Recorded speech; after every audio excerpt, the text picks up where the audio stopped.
Hi guys, welcome to TFAFers TV. Murise kuma TV ese nyika. Tadzoka nedzimwe nyaya dziri kutenderera dziri kupisa pa social media.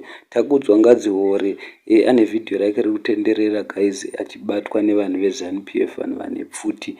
Tarisai muone Kakabvondoka muZimbabwe. Ma MPA CCC ari kubatwa.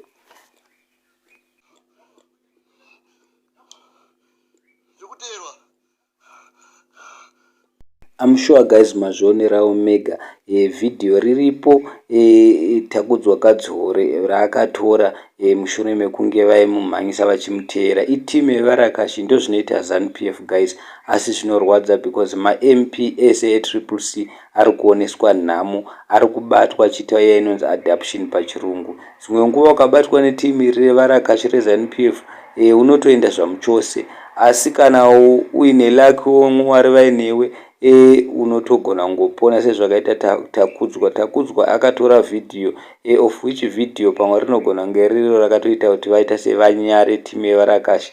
But guys muZimbabwe hamusina kumira zvakanaka.